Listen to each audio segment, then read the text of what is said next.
मुख्यमंत्री भूपेश बघेल के भेंट मुलाकात कार्यक्रम का आयोजन धमतरी के ग्राम सेमरा में किया गया, जहां मीडिया से चर्चा के दौरान मुख्यमंत्री ने कहा कि महानदी उद्गम स्थल समेत आसपास के क्षेत्र को पर्यटन के लिए विकसित किया जाएगा, ताकि यहां ज्यादा से ज्यादा पर्यटक आकर क्षेत्र और महानदी के बारे में जान सकें। ग्राम पंचायत सेमरा 3 में स्थित पशु अंधारा पशु चिकित्सालय में उन्नयन कराया जाएगा। नगर पंचायत बघारा में स्वामी आत्मानंद उत्कृष्ट अंग्रेजी माध्यम विद्यालय में विभिन्न निर्माण कराया जाएगा। सेमरा 3 में धान खरीदी केंद्र, सेमरा में शेड एवं खाद गोदाम का निर्माण कराया जाएगा। रामपुरा में जिला सहकारी बैंक हेतु भवन का निर्माण कराया जाएगा। बलरामपुर जिले के एक दिवसीय प्रवास पर पहुंची केंद्रीय राज्य मंत्री और सरगुजा की सांसद रेणुका सिंह ने राजपुर में जनपद पंचायत सीईओ और सरपंच संघ की बैठक ली। सीईओ छुट्टी में नहीं है, उन लोगों ने गलती की है, उन्होंने सरपंचों का शोषण किया है। ऐसे सरपंचों को बिना बताए उनके गांव में काम कर दिए गए हैं और उनसे काफ़ी बड़ी राशि भी वसूली की गई है। तो जब उन्हें पता चला कि मैं आने वाली हूं तो वो मैदान छोड़कर भाग गए हैं। लेकिन वो कहीं भी चले जाएं, छत्तीसगढ़ के कई अधिकारी प्रदेश छोड़कर भाग गए हैं, सरकार उनको खोज निकालेगी। ग्वालियर में इन दिनों महापौर और बीज निगम के अध्यक्ष के बीच सोशल मीडिया पर वार शुरू हो गया। नगर निगम के कामों का शिलान्यास महापौर शोभा सिकरवार करती हैं, तो उसी काम का शिलान्यास बीज निगम के अध्यक्ष मुन्नालाल गोयल भी अपने समर्थकों के साथ कर देते हैं। मुझे लगता है कि उनको केवल 16 ग्वालियर विधानसभा तक उनकी नगर सरकार समझ के रह गई है, तो नगर सरकार का लक्ष्य के लिए विधानसभा नहीं होना चाहिए। मुझे लगता है कि थोड़ा भटकाव है। ये शहर की महापौर हैं तो सारे शहर को, चाहे दक्षिण हो, ग्वालियर हो, ग्रामीण हो, सबके लिए काम करना चाहिए। मैं अपना काम कर रही हूँ और मैं जनता को मतलब मूलभूत सुविधाओं को ध्यान में रखते हुए ग्वालियर शहर का विकास चाहती हूँ। और ऐसे में कुछ लोग हैं जो ऐसी हरकतें करते हैं अपना श्रेय लेने के लिए। मुझे उनसे कुछ लेना देना नहीं, क्योंकि जनता सब जानती है और जनता इसका जवाब दे चुकी है। 2023 में आगामी चुनाव आने वाले हैं विधानसभा में, उसमें जनता इसका और मुंह तोड़ जवाब देगी। मध्य प्रदेश में नर्सिंग कॉलेजों की मान्यता को लेकर हुए फर्जीवाड़े में हाईकोर्ट के आदेश पर बड़ी कार्रवाई हुई। राज्य सरकार ने दूसरे राज्यों की 2697 माइग्रेट फैकल्टी यानी नर्सिंग कॉलेजों में दूसरे पढ़ा रहे दूसरे राज्यों के शिक्षकों को अपात्र घोषित कर दिया। सत्र 22-23 की जो मान्यताएं हुई हैं उनमें बहुत फर्जीवाड़ा हुआ है। ऐसे 2700 फैकल्टी को तत्काल प्रभाव से अपात्र घोषित कर दिया है। अब चूंकि 21-22 की माइग्रेट फैकल्टी थी, तो 22-23 की मान्यता जो कॉलेजों को मिली है इनके आधार पे उस पर सब पे अभी असर पड़ना लाजमी है। इसके अलावा कोर्ट में जो हमने दस्तावेज पेश करके बताए थे कि फर्जी फैकल्टी, फर्जी आधार कार्ड और फर्जी पैन कार्ड बनाए जाकर पेश किए गए हैं और मान्यता ली गई है। ऐसे 2 कॉलेजों पर कल उन्होंने अपराध पंजीबद्ध कराया। मध्य प्रदेश में 27% ओबीसी आरक्षण के मामले में सुप्रीम कोर्ट ने मध्य प्रदेश सरकार और ओबीसी आरक्षण पर अदालत आने वाले तमाम पक्षकारों को नोटिस जारी किया। हाई सुप्रीम कोर्ट ने राज्य सरकार समेत सभी पक्षकारों से 2 हफ्तों में जवाब मांगा है।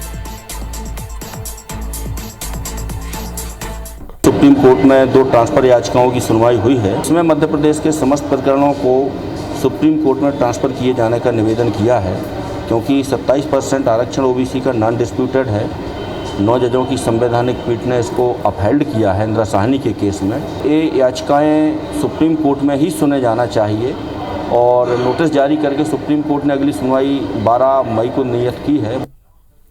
हाई कोर्ट में मध्य प्रदेश पुलिस की बड़ी किरकिरी हुई। ड्रग्स रखने के आरोप में पकड़े गए युवक की जमानत में सुनवाई के दौरान हाई कोर्ट ने पुलिस पर जमकर फटकार लगाई। दरअसल पुलिस ने गिरफ्तारी के वक्त युवक के बरामद जिस पदार्थ को ड्रग्स बताया था, जांच के दौरान वो यूरिया निकली।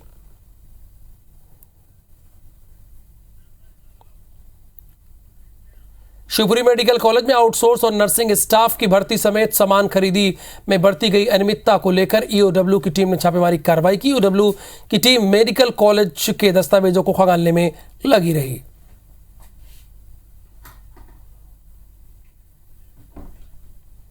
मेडिकल कॉलेज शिवपुरी में कोविड काल के दौरान की गई खरीदी और भर्ती में किए गए भ्रष्टाचार के संबंध में है, जिसके संबंध में लगातार दस्तावेजों की मांग की जा रही थी।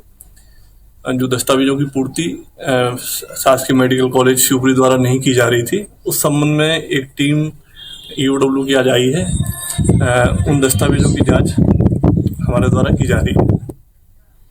देवास में अतिक्रमण हटाने को लेकर पूर्व मंत्री और प्रशासन आमने सामने आ गया। मामला देवास के कालोद गांव का है, जहां पर सरपंच की शिकायत पर प्रशासन की टीम अतिक्रमण हटाने पहुंची थी।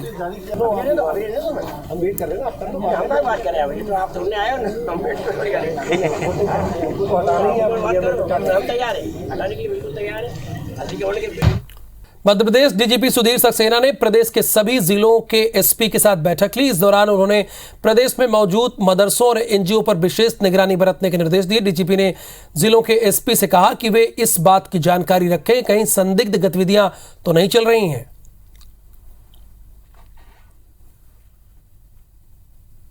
पूर्ण बैठक माननीय डीजीपी साहब ने ली थी। उसमें कुछ बिंदु बताए गए थे, जैसे विजिबल पुलिसिंग को बढ़ाना, शाम के समय पुलिस की विजिबिलिटी बढ़े, लाभ उठाकर जिस पर्पस के लिए वो बना है वह उसको ना करके कोई और अगर अवैधानिक गतिविधि वहाँ चल रही है तो उस पर नज़र रखें। इसके अलावा जो डिस्ट्रिक्ट पुलिस है वो भी उतनी ही अलर्ट रहे इस विषय पे, ये निर्देश दिए गए थे और उसी अनुसार इसका पालन किया जाए।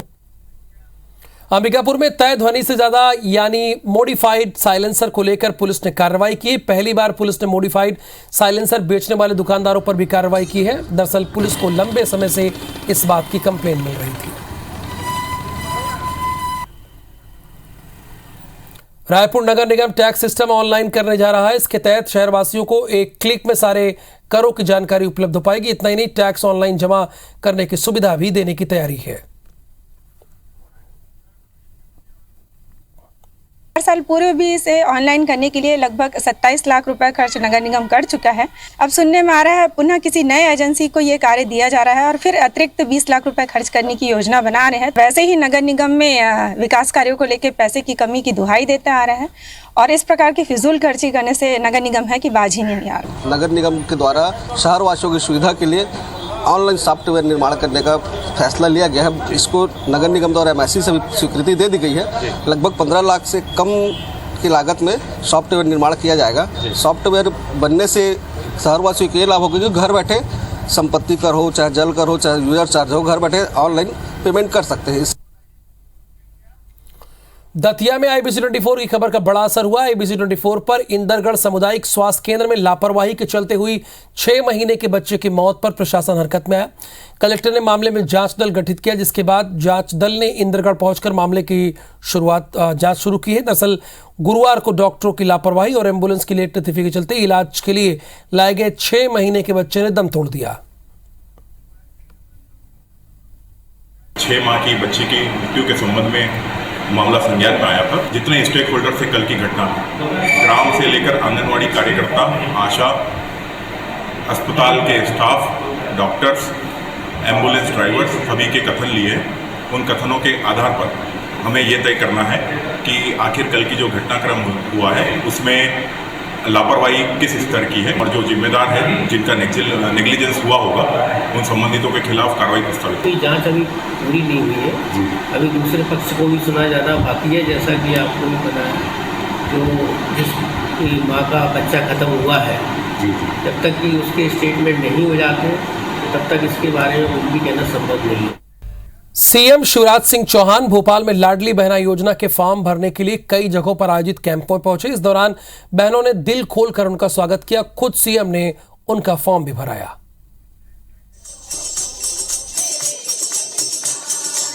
सीएम शिवराज सिंह चौहान का यही अंदाज उन्हें बाकी नेताओं से जुदा बनाता है। बच्चों के बीच मामा तो बहनों के बीच लाडले और जिम्मेदार भाई की भूमिका वो बखूबी निभाते हैं।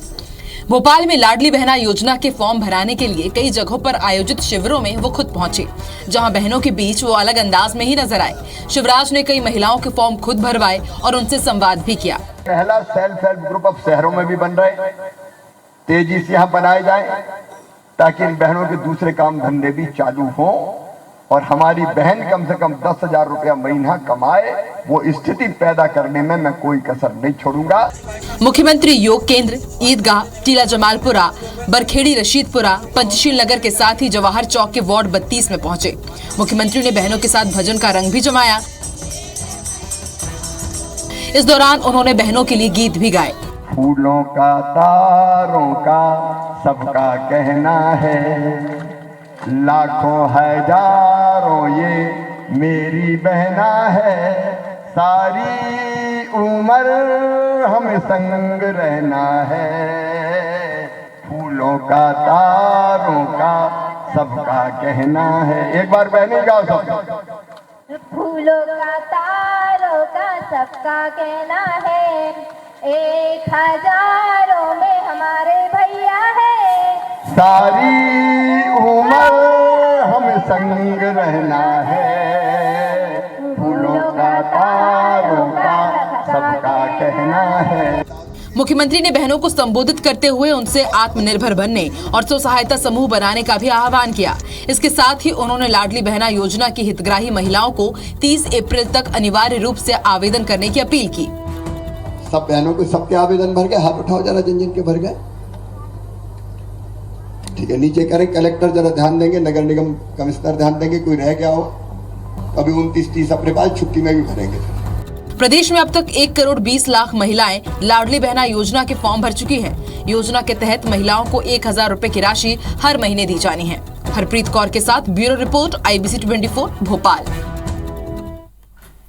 नर्मदापुरम में पूर्व राजस्व मंत्री मधुकर राव हरणे को सीएम शिवराज ने श्रद्धांजलि दी। मूसलाधार बारिश होने के बावजूद सीएम मधुकर राव के घर पहुंचे और मधुकर राव को नमन किया। सीएम शिवराज ने राव के परिजनों से मुलाकात की।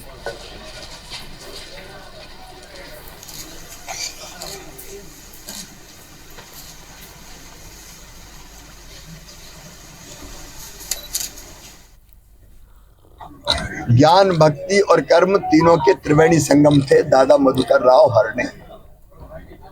पहले जनसंघ और बाद में भारतीय जनता पार्टी के काम को नर्मदापुरम जिले में, संभाग में आगे बढ़ाने के लिए उन्होंने घनघोर परिश्रम किया। कभी उनको भूलने नहीं देंगे। मैं अपनी ओर से और प्रदेश की जनता की ओर से उनके चरणों में श्रद्धा के सुमन अर्पित करता हूं। जशपुर के बागीचा में जिला पंचायत सदस्य गेंद बिहारी के साथ पुलिस की मारपीट का मामला तूल पकड़ रहा है। घटना के 3 दिन बाद भी पुलिस अधिकारी पर कार्रवाई न होने पर गहिरा गुरु संत समाज सैकड़ों समर्थकों ने दुर्गापारा में धरना प्रदर्शन किया है।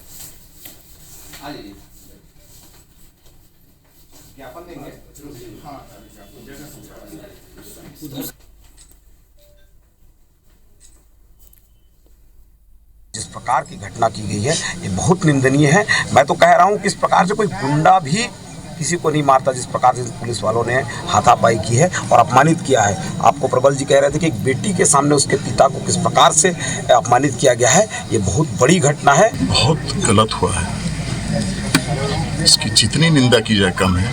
पूरा जनजाति समाज, पूरा सनातनी समाज आक्रोशित है, आंदोलित है और हम गेंद बिहारी जी को न्याय दिला कर रहेंगे। एसपी ऑफिस में ज्ञापन देने के लिए आए थे और संबंधित अधिकारियों पे कार्रवाई के लिए वो ज्ञापन था और उसको जो है अग्रिम कार्रवाई के लिए माननीय आईजी ऑफिस भेजा जा रहा है। छत्तीसगढ़ की बेरोजगारी भत्ते योजना पर भाजपा का प्रदर्शन जारी है। कावरधा में भारतीय जनता युवा मोर्चा के सैकड़ों कार्यकर्ताओं ने भारत माता चौक से रैली निकालकर रोजगार कार्यालय घेराव करने की कोशिश की है। 2 तस्वीरें कावरधा और दुर्ग की, जहां पर भारतीय जनता युवा मोर्चा के कार्यकर्ताओं ने प्रदर्शन किया है।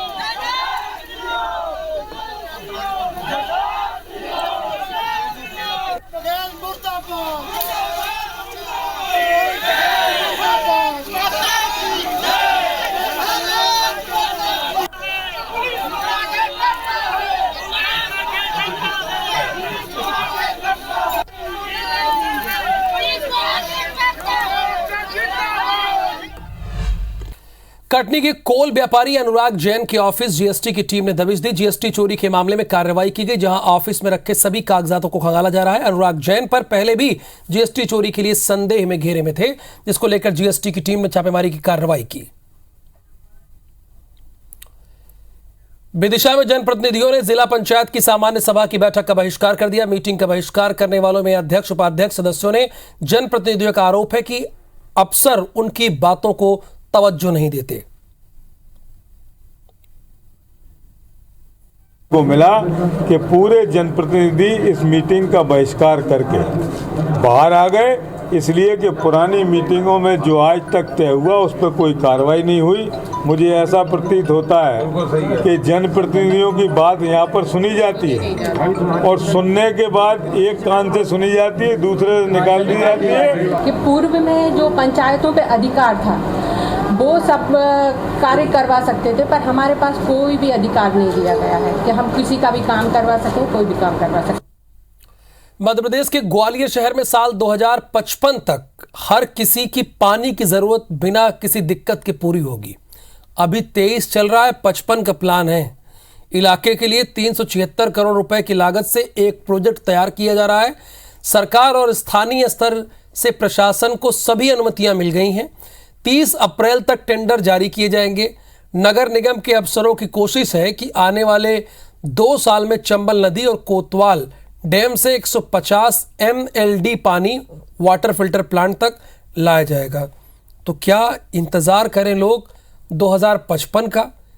अभी 23 चल रहा है, 2055 में सभी घरों में साफ पानी पीने को मिलेगा, बेहतर पानी पीने को मिलेगा।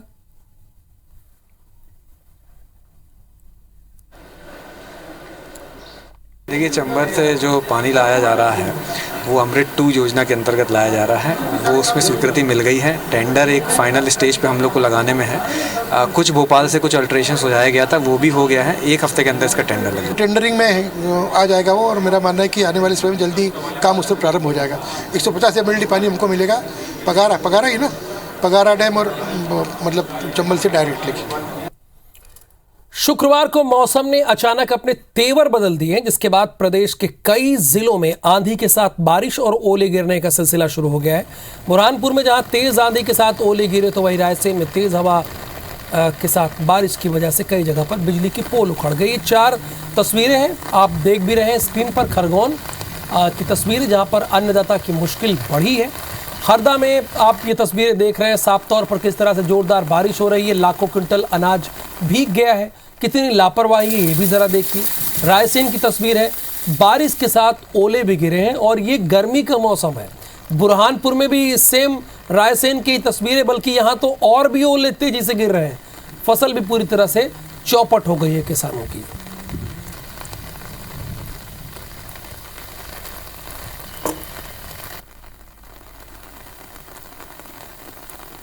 सारंगढ़ के शासकीय डिग्री कॉलेज में एक छात्रा को सिर्फ इसलिए परीक्षा में बैठने नहीं दिया गया क्योंकि उसके पास फीस भरने के लिए पैसे नहीं थे। पीड़ित छात्रा ने बताया कि उसने सारंगढ़ के शासकीय डिग्री कॉलेज में PGDCA में एडमिशन लिया था और फीस के 16,374 रुपए में से 13,000 जमा कर चुकी थी, लेकिन बाकी का फीस जमा करने के लिए छात्रा के पास पैसे नहीं थे।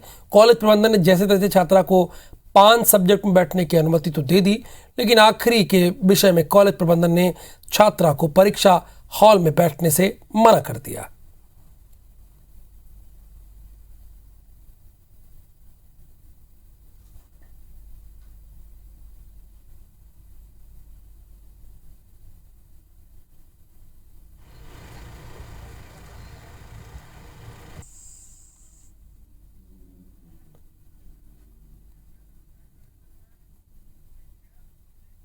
और इस खबर के साथ इस बुलेटिन में फिलहाल के लिए इतना ही। आप बने रहिए सिटी लाइट के साथ और IBC 24 के साथ।